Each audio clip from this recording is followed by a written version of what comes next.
This is Between Hooksets. I'm Jason Walter from In Through the Outdoors with my partner in slime, Kurt Underhill from the fishing crew. What we got? Fingers? Well, I was going to point to you, but you're over here for me. Waiting. Are you going to be jazz handsing it next week? That's really so. Look at that. Well, that just doesn't even work. Partner in slime, Kurt Underhill. Great. Go. Ooh. You got to mirror your camera, bud. Mine's right. Yeah, when I mirror it, it just looks weird to me. Yeah, it looks a little strange, but yeah. You know, I mean, just super odd. I see Donald Trump banned forward-facing sonar, so we're all out. Executive order, I saw that. Yeah. Whatever. That was funny. That was terribly funny. There's some funny stuff out there right now, no doubt. Yeah. I mean, it's just crazy. We had a comment before we started the show. I was pretty pumped. Yeah. We had a guy waiting for the show to come on. Uncle Lou, good evening. Yeah, how do you do? Before we get into tonight's guest, let's follow up with last week. House Bill 1215 came up. There was they heard it on Tuesday morning. We kind of talked like we heard it was dead. It did come up on Tuesday morning. You can go on to SD Legislator. You can click on the bill, listen to the proponent testimony on it. Quite interesting. Really, I'll give you a brief synopsis. It all comes down to snow bears in the Northeast South Dakota. That really is what it's all. It's the snow bear bill. It's a snow bear issue. I know we talked afterwards, me and you, Jason, and it was like they are talking about, Legislator DeGroat is going to take the list of guides he has to revenue to make sure everybody has a tax license and is paying their sales tax, which I don't think that's a problem. I think they're making that problem up. Could be. I don't know. I have no clue. And if you don't have one, you deserve to get busted. Yes. You deserve to find whatever's coming. Right. We all have to pay, so you do too. Period. Yeah. Sorry. But I mean, it's all coming to, like I said, it all comes down to the snow bear issue. That was the main gist of everything, was the amount of snow bears on the lake. But what I would have loved to have been in the room and helped to testify, but they gave 10 minutes of testify time. And then, so how it works is the prime sponsor says what he wants to say. Then the opponents come up and do their testimony. Then it goes to, or proponents come up. Then it goes to opponent. Then the prime gets his rebuttal. And basically his rebuttal was snow bears and snow bears and snow bears. And I would have loved to have been in there and said, hey, just because somebody owns a snow bear doesn't mean they're a guide. Because that's basically his impression of it. And he called them snowcats and he called them bobcats and wildcats. And he didn't even, I mean, you could tell he really. He wasn't educated. He wasn't educated on he was educated enough to bring for what he heard from the bill, but he wasn't a true blue outdoorsman that has fished in one and knows what one is.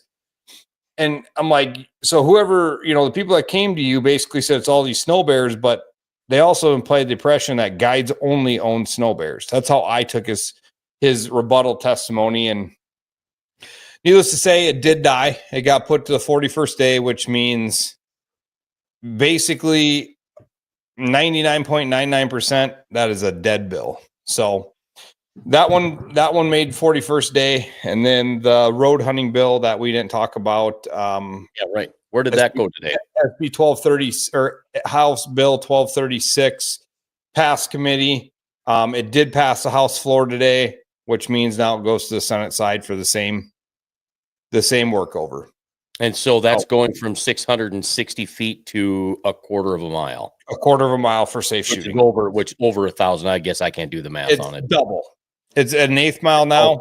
1,300. 1,320 feet or something. Yeah. So that makes perfect sense. I get you now. So get you caught up out there coming in the future. And we got a great guest tonight, a longtime friend. I've known this guy for quite some time, and I've been fortunate enough to see him through his whole process of this, and I'm pretty proud of where he's gotten to. And I'm excited to have Josh on tonight and talk custom rods. How we doing, Mr. Bible? Pretty good, gentlemen. How we doing? Hey, Josh, how you doing? Good to see you there. You know, it's been a long time coming. I think we brought you up before, and you're like, yeah, no, I'm not. No, don't like the camera. I get it. I don't either. I mean, seriously, if I could do the show like this, fantastic. I'm good to go. But yeah, Josh, when I brought this up to Jason about this show, he goes, I'm a radio guy. No. And I'm like, it doesn't matter. And I think it's worked out. I hope everybody's enjoying. We seem to have a pretty decent following every week. So I hope everybody's enjoying the show and likes our topics that we bring up. And we try to stay relevant. I was explaining to somebody earlier today that, you know, we would love to schedule guest weeks out, but our point of the show is to stay relevant. And if a state record possibly gets caught or something like that, we want to be the first guys to get them on. So we don't want to schedule guests months out. Yeah. Oh, but really, let me just do this real quick because we actually did it. We did it. Dan McGuire's going to join us on March 5th. And the cool thing there, he's going to be super relevant because he is going to be one of the speakers at the Northwestern Outdoorsman show in Minneapolis with Jason Mitchell. So kind of a big deal there. He reached out to us and happy to have him on. But back to Mr. Bible and JB Designs, the custom rods thing. I'm excited. I'm excited to see the room that you got behind you. That is your laboratory, right? This is it. There we go. All right, Dr. Bible's in the house. Look at that. And that's just a fraction of them, I'm guessing. Yeah, that's just a fraction, probably half of them. So before we dive into the rod building, let's get a little bit about Josh, where you came from and how'd you get into the rod building game? Kind of, you kind of know my story, Kurt, but back in 2018, I had the idea of getting some rods built in memory of my stepson Hunter and his grandfather, Bob Prop Sr. And sorry, still a little choked up about it, but it's all right. So we did that the first year. I got some rods and we gave them away at a tournament. And I thought to myself, next year I want to do something a little more personable. So that year I got a rod building kit and started building them, and that's really how it all came about, And ever since then, every year we built a set of custom rods in memory of Hunter and Senior, and now we're starting to give them away at the Governor's Cup, kind of bringing it home. Yeah, I mean, when you called me was it a year ago or whatever, said, hey, we'd like to transition these into giving them away at the Gov Cup, and such an honor. I mean, I knew Hunter. I really knew Senior. I spent a lot of time with Senior, so it was a great feeling to have the honor to be able to present those. And we present those rods. There's nothing. It's just two random people at the rules meeting end up with these rods. Yeah. And over the years, you've got this. You've built us, custom rods for different fishing for Gov Cup. You built Retrieving Freedom rods. You've done all these different things for us. There's the Senior rods. So go back to that picture a little bit. Explain the story behind the colors, why, all them different things. So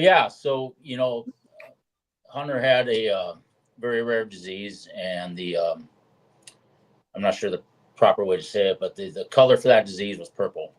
And so purple has always been a very favorite color of the family. Senior, of course, everybody knows, Nebraska. That was home to him, and so we always kind of go with the red for the Cornhuskers. I know, but that's really kind of the background on the colors there. And not trying to get too emotional tonight, but your logo design is purple in honor of Hunter. Like, you've carried the purple into your logo. So if you see the JB Designs, it's always a purple logo. And that was all. I mean, I don't think you were a purple fan. Like, purple wouldn't have been a color you picked until this was the reason for it. So there's meaning behind it. Correct. Yes. So, but you get into building these rods, and like I said, we've done Gov Cup rods, we've done Retrieving Freedom rods, we've done Delta Waterfall rods.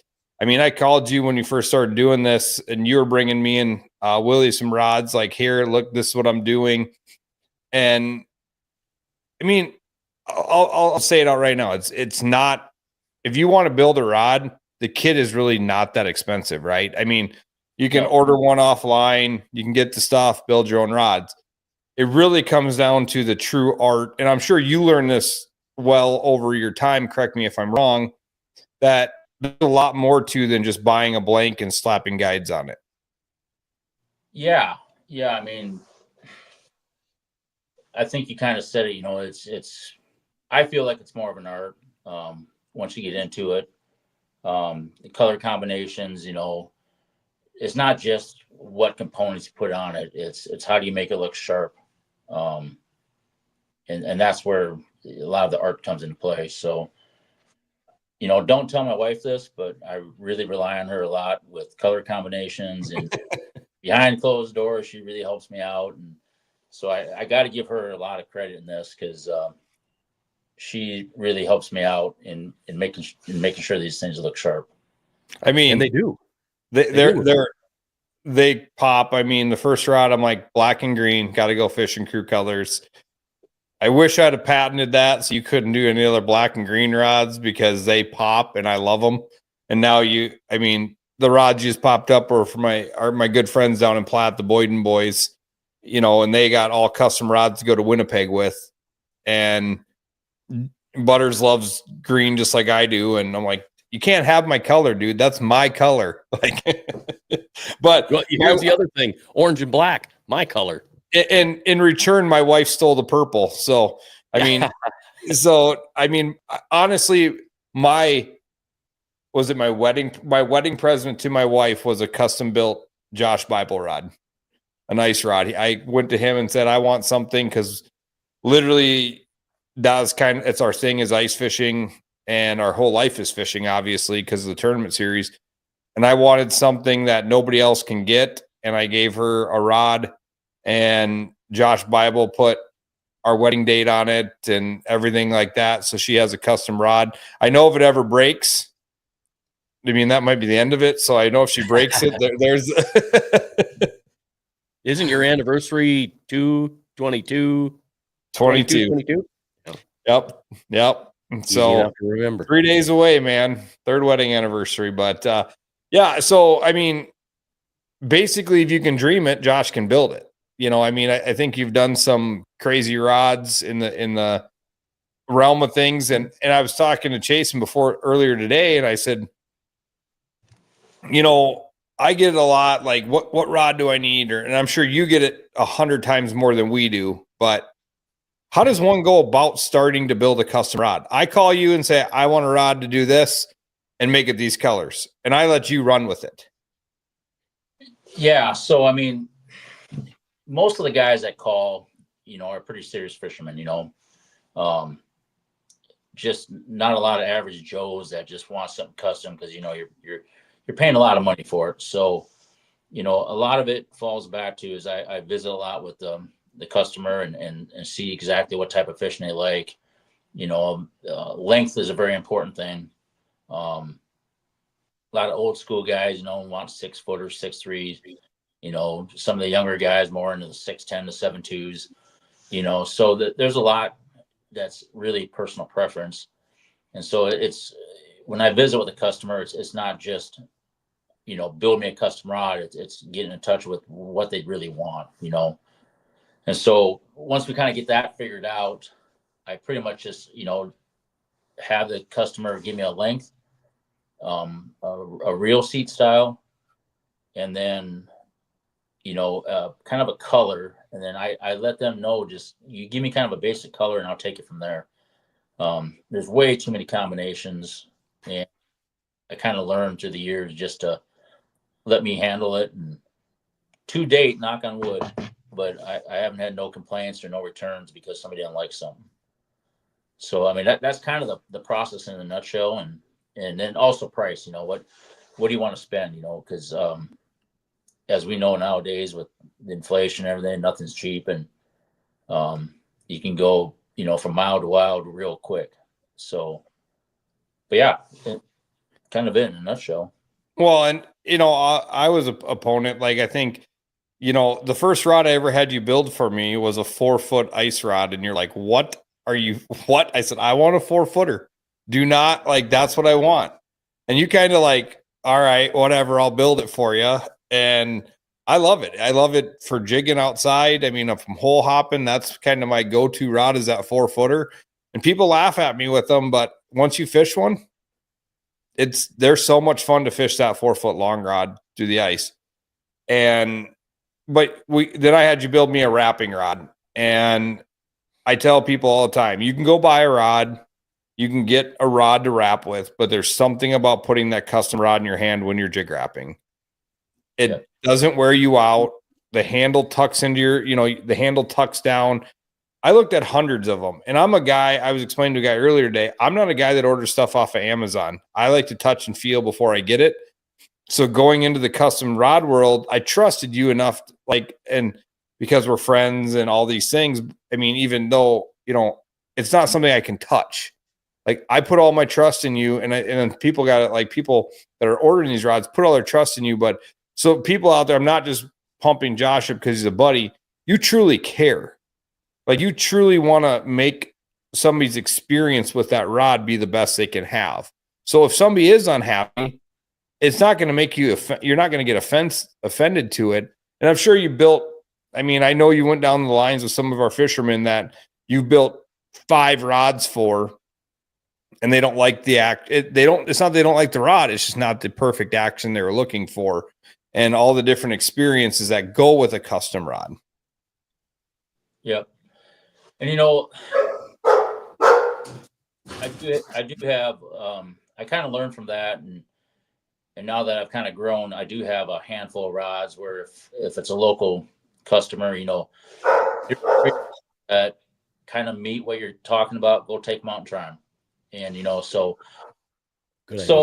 that's made life a lot easier, especially the local fishermen, you know what I mean? And really kind of help narrow things down and makes the process a lot easier. But for somebody that's calling you and saying, Josh, I want a custom jig wrap rod, you have kind of your go-to standard rod. But if they're more of a, I don't want to put anybody down, but that next level, really finessey guy, you can kind of work with them and know what works and what doesn't work.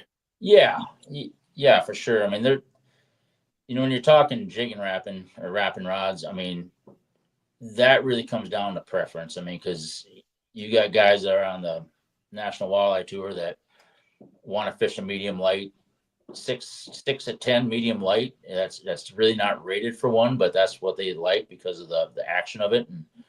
And so I just, I make sure people understand that, these rods aren't built to be casting 1 ounce jigging wraps, but you can definitely fish them. You just gotta be careful with them. But yeah, there's a lot to wrapping, jigging wrapping rods and what you want. Some other guys may want like the longer ones, like for instance, we built a 7.6. I like a 7.6. I like them longer. Some guys like the 6.6, 6.8. So I mean, it's really, once again, it's really preference. But when they say trust, asking for my trust, once again, I got to pry every bit of information I can out of them to make sure that what I know about the rods, I will be able to give them what they're looking for. And, Chasen can be vouched for this next comment. We were talking about this, like, there wasn't that many years ago, he was a Shakespeare with a Zepco guy. Well, yeah, why would I need anything other than that? That's all I need. Just give me a 7-foot medium rod and I'm good.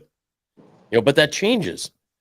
It's amazing how your world changes. You begin to develop as a fisherman. You get better. You start getting a feel. You start feeling things. You can feel things at the end of the line, which I could never feel before. And one of the big surprises for me was the ice rod, that Kurt had in his garage on his birthday. He said, pick that Bible rod up. And I picked it up and I tugged on it, and the backbone on it was amazing. And I think it was an extra fast tip. I was impressed. I have been impressed by the JT custom rods, and I'm like, whatever, I really could care less. But Tom Seberg put one in my hands, and I absolutely fell in love with it. And I'm not going to poo-poo JT, because I tell everybody I fish with, and I let them try that panhandler that I have, because it's really good. But I grabbed your rod at Kurt's and went, yep, I'm going to have a couple of these, because they were unbelievable. They were super amazing. And even having that JT in my hand versus your JB rod, I kind of fell in love with your rod right there. So for a novice like me, you can tell the difference, and it's amazing. Yeah, and that's like we were talking earlier, is he started there. I mean, and Jason's got hundreds of different rods that he's bought. I mean, I don't know how many times you bought a rod and you're like, this is it. And then you call me like, nope, that thing, nope, I don't like that thing. Yes. I thought it was going to be perfect. And it can be that way with a custom rod too. I don't want to like mislead anybody to think that if Josh builds you a custom rod, it's going to be the perfect rod for every application. That's where the custom thing really comes in, because a wrapping rod is different than a jig pitching rod. And so you can't just have that one all around rod. You can, go buy a Fenwick, go buy a St. Croix. They're great rods, but if you want to get more technique specific, that's when the custom world comes in. Yeah, and I think a lot of it, when you say that, especially when it comes to jigging, right? Jigging for walleye in the spring or late fall. I mean, some of these rods I build are under 3 ounces, which your standard store-bought rod is going to be 4 to 6 ounces just in the rod.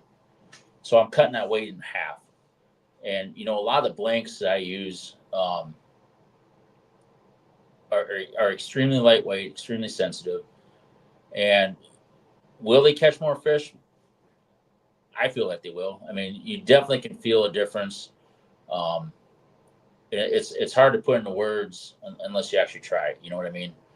I think I told you the story 100 times, Kurt, and I'm not sure if Chase and I told you, but years ago when we first started, we did a little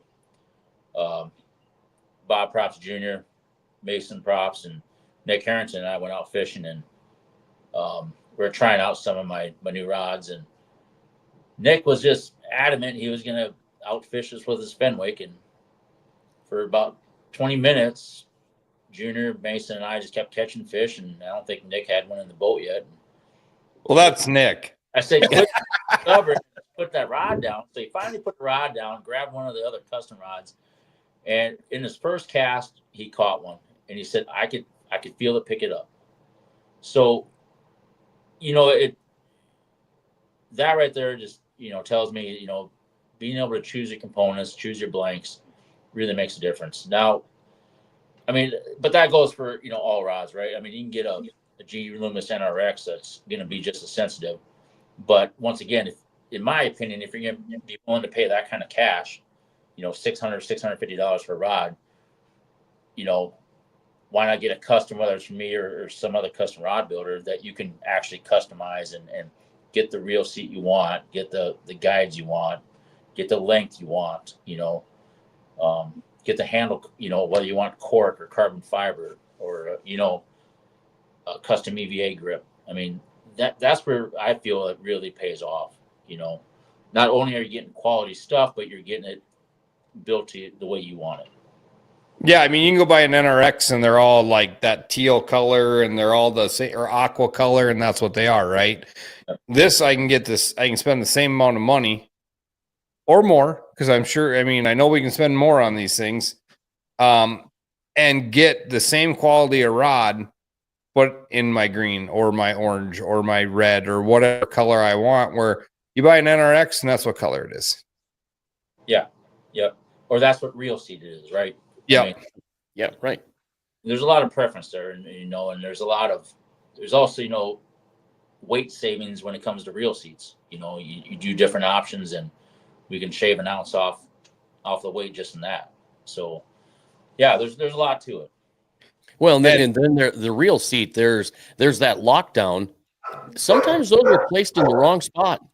You know, you're handling that thing, and all of a sudden your reel is just flopping around because it's misplaced. It's not in the right spot. I don't know why they would have even engineered a rod that would have something like that, where just normal use. I mean, if you're in I have a couple of Fenwicks that I have to just crank down tight because I believe they're in the back, and I'd rather have them in the front where I'm not touching them. Right. Yep. So it seems to help. You know, if you can pick what you want, that's my other thing. I like stuff that fits in my rod holder in my ice house or in a portable, instead of always catching on it, depending on the handle that's on the rod. I know that, and I don't even know what they're called. You know, where you've got the little rubber chunk, and then you've got the little chunk of rod, and then you've actually got the handle where, you know, the rod seat. So, you know, we were talking about that a couple of weekends ago. Why do you have that couple of inches there? Kind of like you do a casting rod that bass guys use. Is it to feel what's going on? You know, you put your pinky on that and you can feel what's going on and transferring from your bait all the way through to your pinky? If you're talking about in between the reel seat, yeah, I mean, it's to get blank. What's the word I'm looking for? Sensitivity. Yeah, but just to get the feeling of the blank, right? You know, yeah. Like a lot of the vibration transfers through that. So, and there's a lot of people that like those, right? They like that type of rod. It's become very popular. Yeah. Yep. And you know, if you don't like it, Jason, I know a guy that can hook you up. You know what I mean? Yeah, right on. Yeah, no, yes. Well, okay, so how about eyelets? You know, let's get really technical and get into eyelets, because eyelets are not eyelets. They are not all made equal. They're not created equal. No, they're not, you know, and, you know, it's like anything else. You can get the cheapest of the cheap. And, I see a lot of, now that I build rods, you know, I notice stuff, you know, going in the Lindsay Coda Mart or whatever, I notice what's on a rod, you know, and a lot of just plain steel guides, and which are lightweight, but they're, you know, honestly don't hold up to mono. Mono actually cut grooves into stainless steel guides. People don't realize that. But then you get into the cheaper Fujis, very heavy, very bulky. You start getting in the higher end guides, you know, the Fuji SICs or the Fuji titaniums. I mean, you know, Torzites. Now you're talking top of the line weight savings, thinner ceramics, harder ceramics. So, I mean, yeah, not all guides are the same. You can go from a $20 set of guides all the way up to a $120 set of Torzite guides. So it's really kind of what you want to spend. So we do have a question. Jeff wants to know, if we run a specific reel, will you balance the rod with that reel during the building process? Yes, I can. Yes. I don't have a lot of requests for it because 99.9% of the time they are pretty balanced when I build them. But yeah, I mean, if somebody wants something specific, that's kind of the whole point of it, right? And yeah, we take a reel and make sure it's to their liking. Well, if Jeff's asking that question, then he's got to be a doggone good fisherman, because that's the last thing I'm thinking about is balance. But talk about that balance a little bit. So, like I said, it's, you know, for me, when I'm building rods, I kind of run, you know, a lot of times a 1,000 or 1,500 series reel on a lot of jigging rods. And, you know, that's like one of the smallest reels you can get.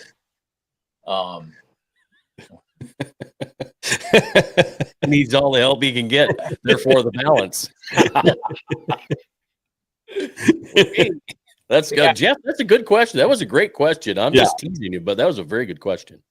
But yeah, you know, balance has a lot, you know, depends. Some guys, you know, want to run 3,000 series reels on a light jigging setup. And so that's a lot heavier reel. So it does make a difference. But like I said, 90% of the time, 99% of the time, everybody's running that 2,000.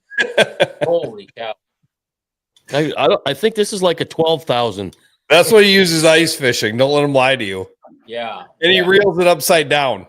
Yeah. This I was have a meant, friend that does that. this was meant to work this way. Yeah, we need to talk after this.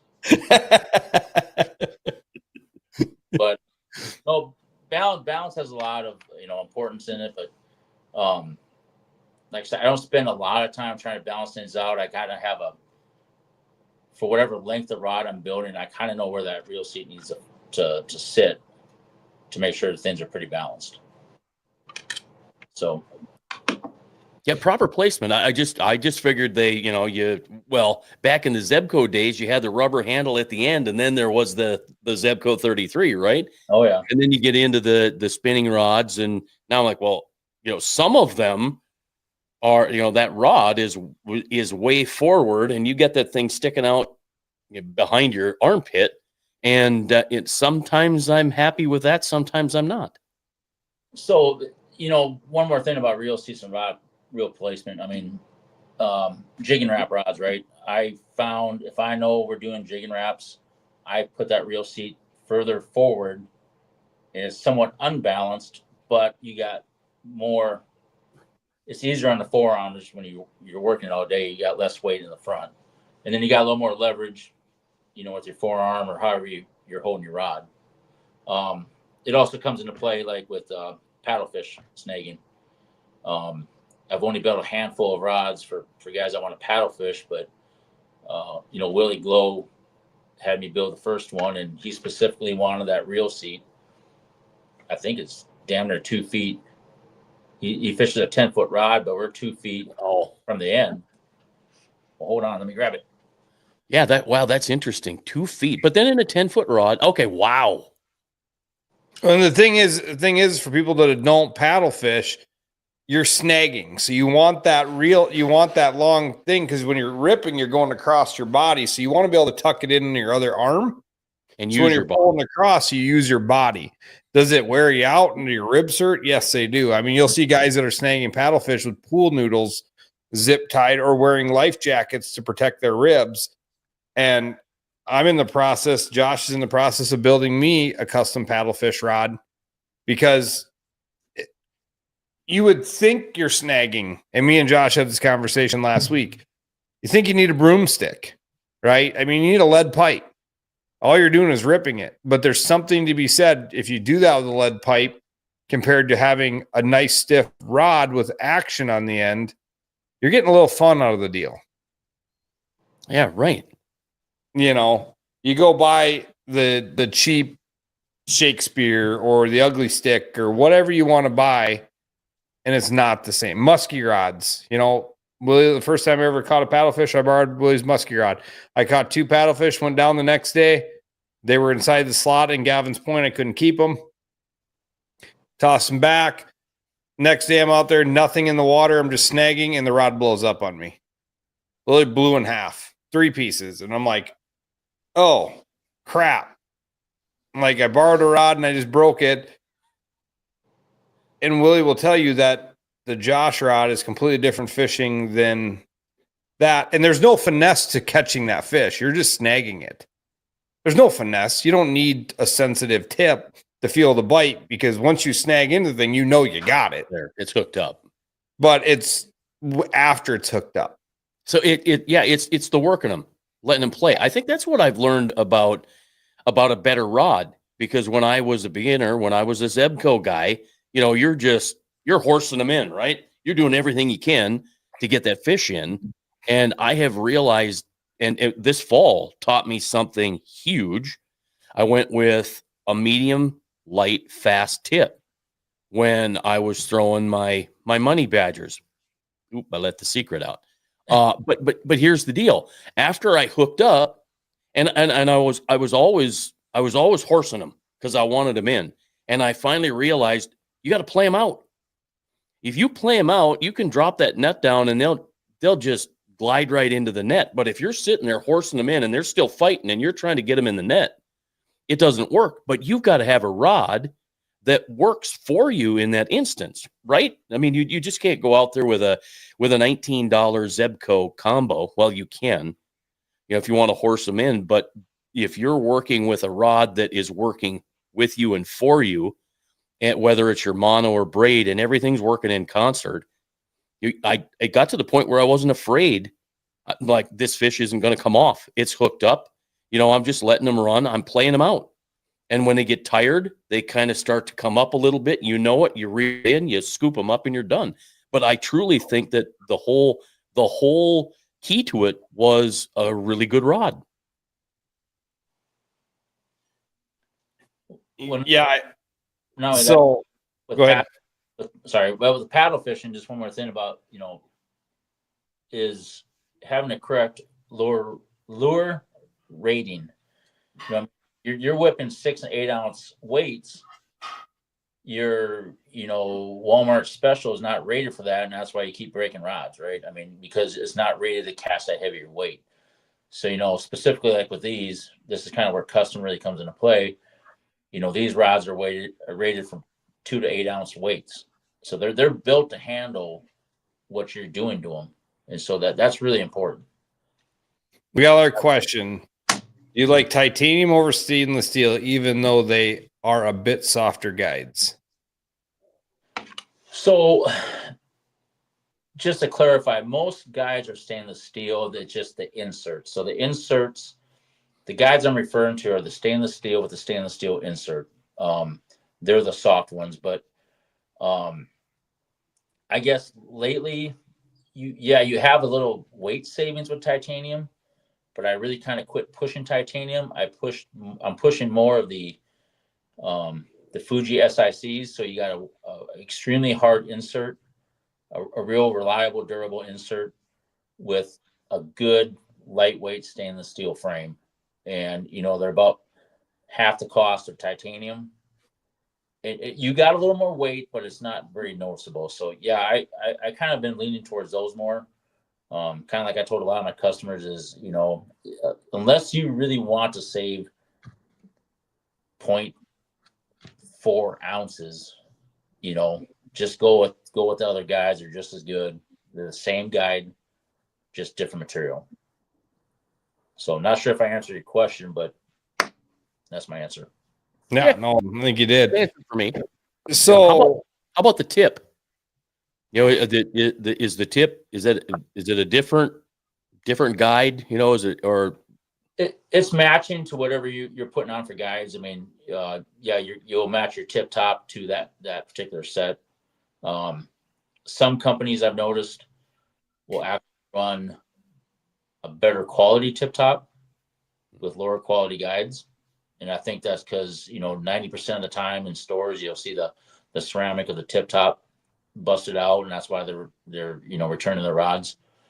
So I think people have learned just to go with a better quality tip top, because that's where it seems like over half your problems come from. Makes sense.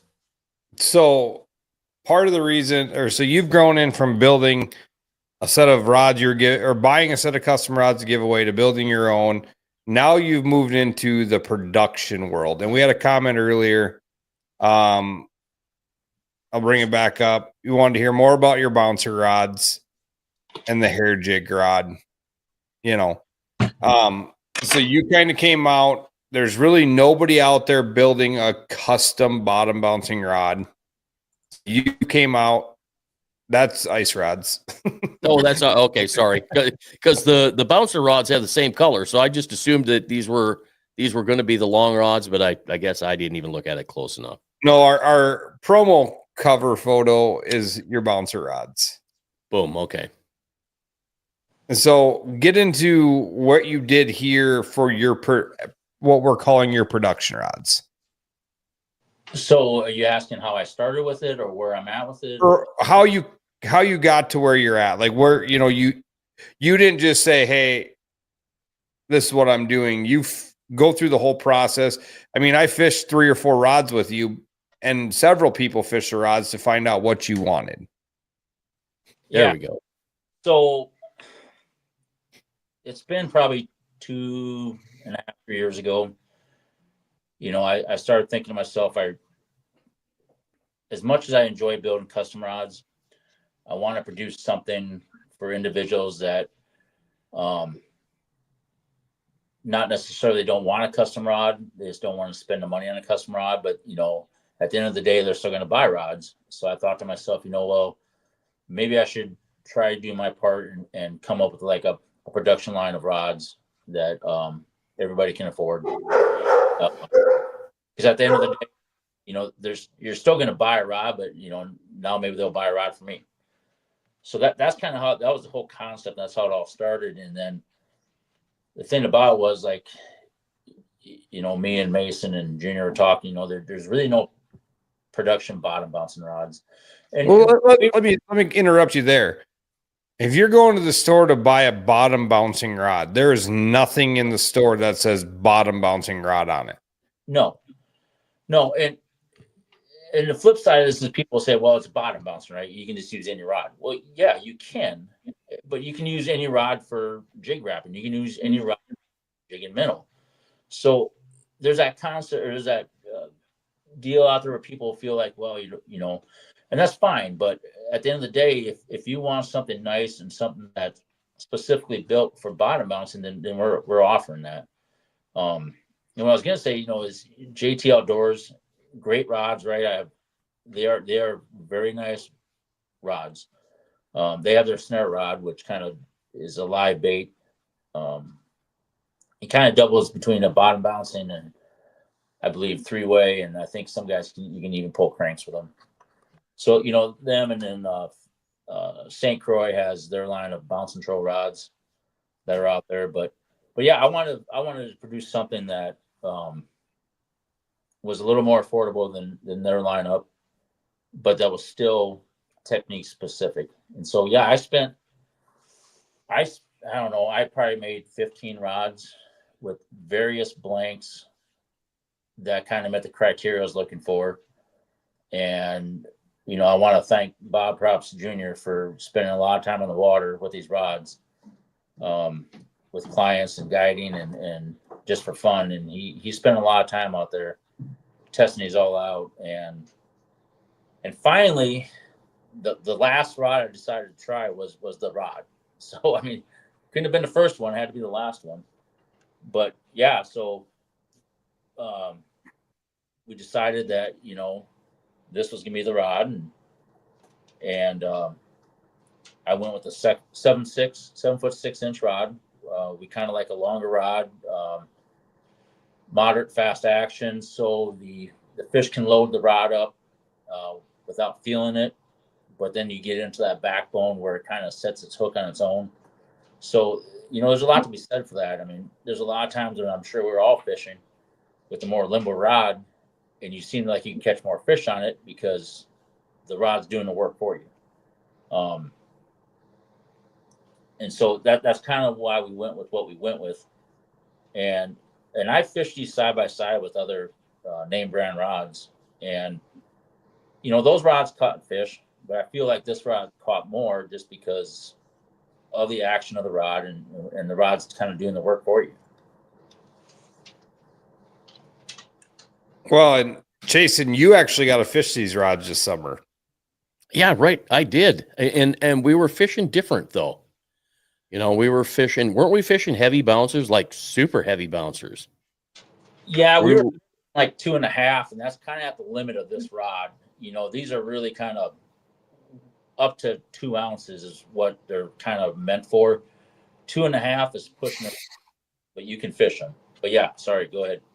Yeah, no, it was a ton of fun. I guess we were doing some things.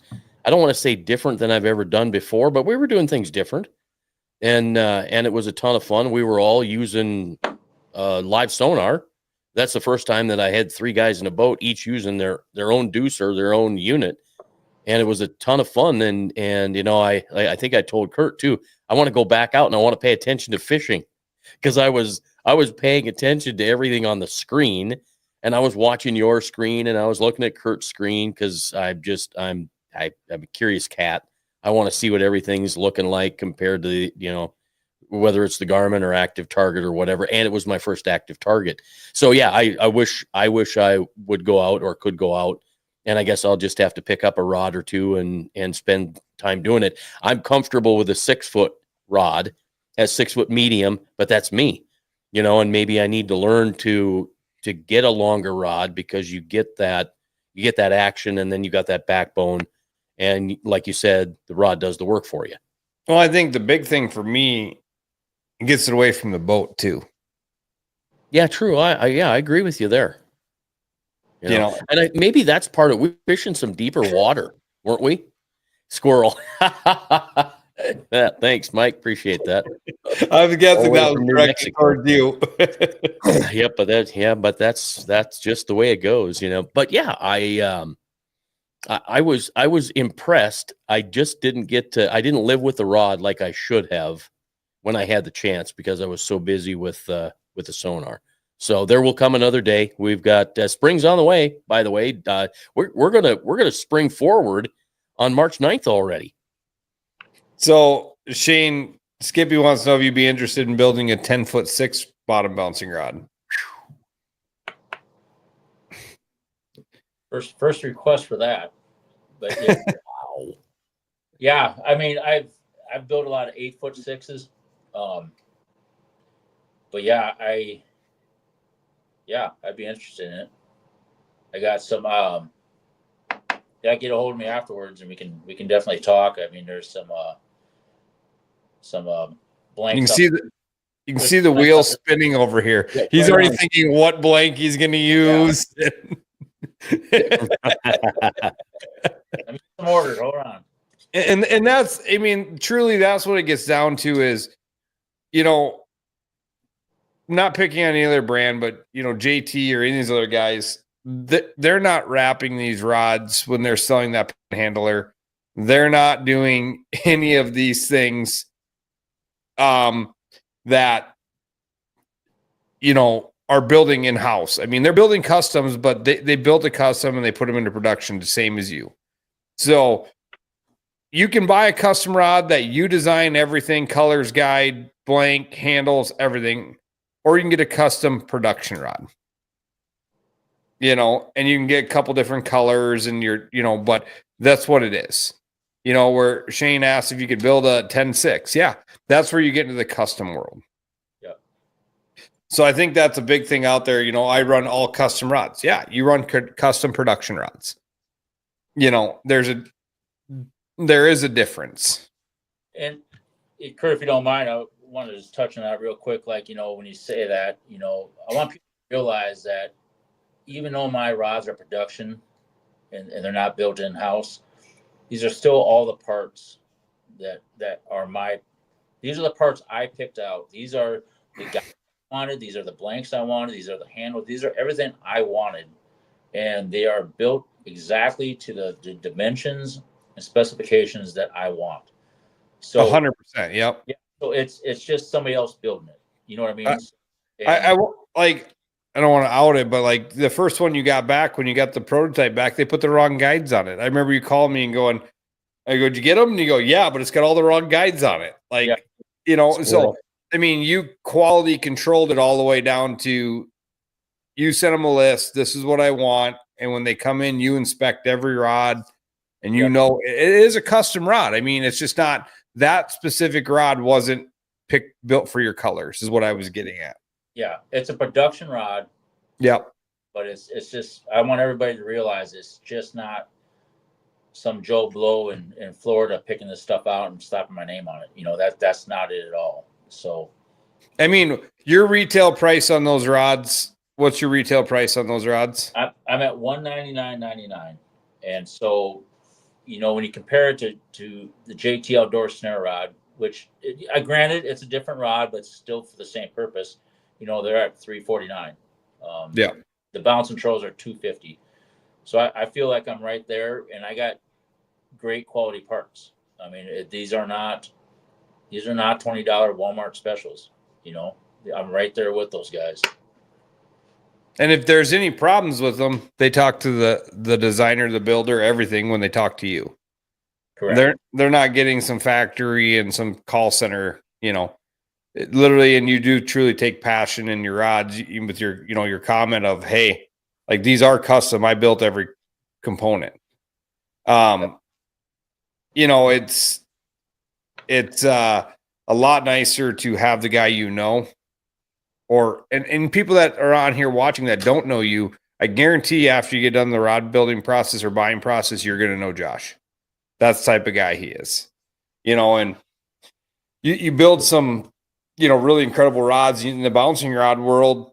It's a great rod. I've told you I need 4 of them. I'm debating between 4 and 6, but like I talked to you about, Shane just brought up my comment as being in the front of the boat. You want an extra long rod. It's nice to keep away from the back of the boat, and we fish a lot of times in the tri-tune. It'd be nice to get the front rods even further away than the back rods so you can stagger your depth. Or stagger your lines, not necessarily your depth, stagger your lines. So when you're fishing with kids and everything else, you don't tangle up. And when I've got terrible boat control, I don't tangle you up. I found something. Remember, Jason, I found something this week. We're not bad. Me and Jason decided we're not bad fishermen. The fish are just really bad at biting our hook. Right. So, but you're going to take this from your custom bottom bouncing rods. And like I said, they're $199.99, under right under $200. You're going to be able to buy them right now. You've got your first store, correct? Am I outing anything that I shouldn't be outing at this point? No. Yeah. So earlier last week, I went and talked with Lindsay Codermart here in Pierre, and they're actually going to give me a chance. And we're going to start out, and they're going to purchase 12 rods. And we're just kind of waiting for the transition between the ice fishing stuff and open water. And so, yeah, I'm super, super excited about it. Super grateful for Lynn's and giving me a chance. And there's quite a few other stores out there I'm in talks with, or we'll be talking with. And we'll just see where this goes. So if you're watching tonight and you have a shop or know somebody that owns a shop, reach out to Josh, because I'm sure he would not hesitate to have a conversation about putting these rods into their shop. Yeah. Thank you. All right. We got a comment from Troy. So he said he just tuned in, a 6'6", 1 to 1.5 bottom bouncing run braid, need 2 custom parts for anniversary gift for each of us. Can you trick them out with something personal? So he wants 2 custom bouncing rods. Yes, I can definitely take care of you there. Yeah, I mean that's the best part is you're still going to build the customs. Yes, like you're still going to build the one-offs. You're like I said, you're in the process of building me a paddlefish rod. You're still building these customs, and so you're not done doing that, but you can also buy the production bottom bouncing rods. And I mean, if you were to build that rod yourself and do it full custom, your price is probably going to be higher than $200. Oh yeah. Yeah. It's, and that's just it. I mean, that's the whole point of these is because I can't, and it's not just me. You ask any custom rod builder. I mean, you just can't. You got to have a certain price on them, otherwise you just can't do them. You know what I mean? So I'm trying to produce that line, for just the average Joe that wants something nice but doesn't want to break the bank either. So when we go to Lynn's Dakota Mart, what are we going to see for rods there? What's the action, and what are we looking at? So right now, Jason, we just got the one set of bottom bouncing rods. It's quite the process in doing this, and it takes a lot of time. But so right now, I just got the bottom bouncing rods, and I'm working with my guys in Florida, and we're actually working on some spinning rods, some more options. But I didn't want to jump the gun and spend tens of thousands of dollars on rods without knowing how the first kickoff was going to go here. So I'm seeing a pretty good reaction so far. I'm excited. My spinning rods, the samples should be back in the next couple of weeks. Once they're back and I give approval, it can take up to 6 months to get them in hand, 6 to 8 months. So at the earliest, I'm looking at fall of actually, having another lineup. But, my goal is by the end of this year, is to have, 3 or 4 more variations of, whatever you want, spin jig rods or Paddlefish rod. You're gonna have production paddlefish rods made, right? I'm sure those will sell like hot. Just flying off the shelf. Yeah. You know, I think we've all learned something tonight. I know you've sold 4 rods for sure this evening. I just got a text, so I've got to hook you up. So there's 4 that are going to fall. So that's awesome. You know, and right now, when you ordered these, you got the options of the fishing crew colors or the Into the Outdoor colors, right? You got green and you got orange. And let's talk about that a little bit before we get it under our hour mark. Like when you showed me the rods, I said, dude, I'm all about these colors. Like this is my thing. I like the bright colors. But I even asked a question, but what if the guy isn't as flashy? And you had a very good response from Junior of why you like that bright color. Do you remember our conversation on this? Refresh my conversation. You said, I said, well, maybe somebody wants a black or a different color. And you said, Junior's comment to you was he can look in the back of the boat and see a rod going off with that color. Yeah. It's just, high vis, right? I mean, you can see it everywhere. And so that's part of it, on top of just catching your eye, looking sharp. It's really visibility and being able to see, a fish striking it. It just helps with it, right? Which makes sense because I never really thought about it that way. I just really, pink would be a hit. Yes, Holly, it would be. We're going. I was just going to say, I know there's pink out there. So. If you do pink, that's the Nate Muntz series pink. It's actually growing on me. I think I'm gonna do an open water rod like this. I have done. There you go.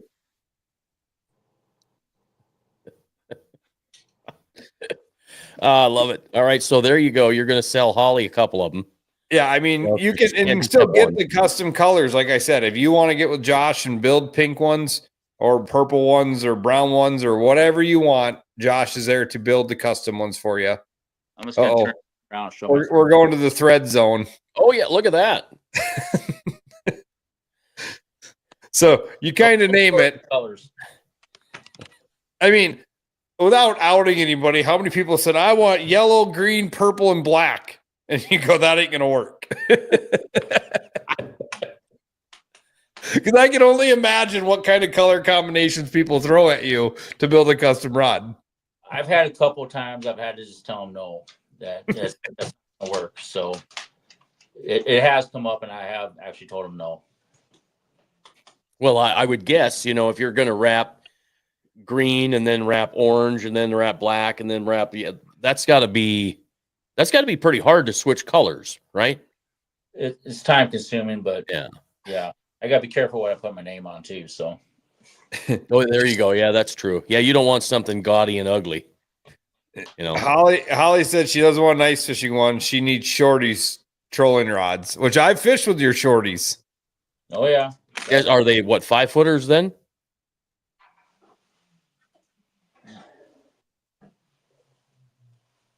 Okay. So yeah, these are some shorties I built, and I think they're awesome. They've biggest one we caught 13.5 pounder in one. So I know they'll handle that fish. Oh, we used those, didn't we? No. Yeah, we had two. Didn't we use 2 of those out the back of the boat? Yeah. Yeah. Mark? That's when you pulled the hook on those 3 fish, remember? I didn't want to out anybody, but there isn't a doofus balloon right here. But no, I mean, so in the end of the day, you dream it, Josh can build it. But the main thing tonight was kind of tell everybody about your production rods that are available. I personally fish with one. Now take my opinion for what you want, because I'm not a tournament fisherman. I'm the guy that is way better at weighing them in than catching them. Like I said, I'm not bad at catching them. The fish are bad at biting my hook. But there is something to be said that the rod is so much different. And even though, like, back to the wrapping rod, like, even though it's not I'm not catching maybe as many as other guys out there are, but I'm not tired like I was using another rod. When I put that rod down with the setup and the weight and everything, I'm not tired. And I didn't even have you build a high-end rod there. I mean, you built a very good rod. Yep. But I didn't spend $800,000-$900,000 on a rod, which I could have easily done in the rod building world, right? I mean, we could have easily put and I have zero complaints. I think Jason, you tried fishing with it that day and tried some of his rods. There is a difference when you grab that compared to a Fenwick or whatever. So, no doubt. When you're ripping, you get tired in a quick hurry, right? So you need all the help you can get. And not only your wrist gets tired, this takes all that strain off your wrist and locks it in for you. So, yeah, I mean, not only do you get your custom colors for what you want when you order a custom rod, you're also getting, with Josh, you're getting a very quality, well thought out rod. And Josh his wife will probably say he spends too much time on the water testing the rods rather than, building the rods, which I appreciate. I always tell her I'm out there producing revenue. So right on. There you go. Fantastic.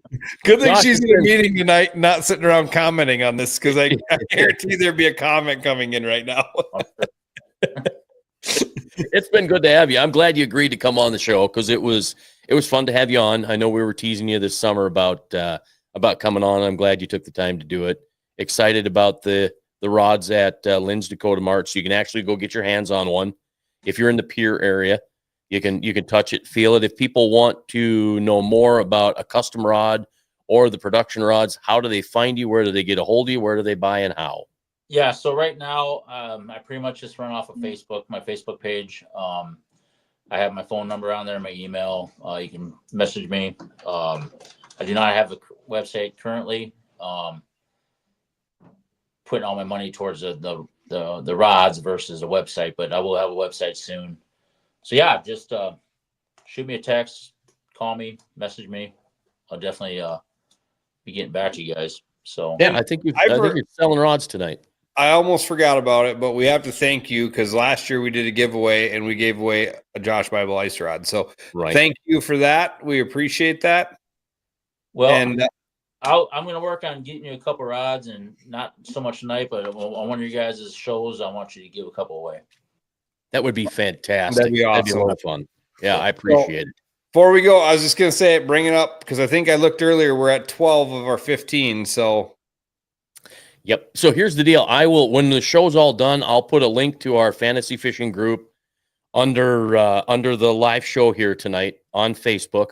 And I guess I can stick it on YouTube too. And Kurt, you can do it as well.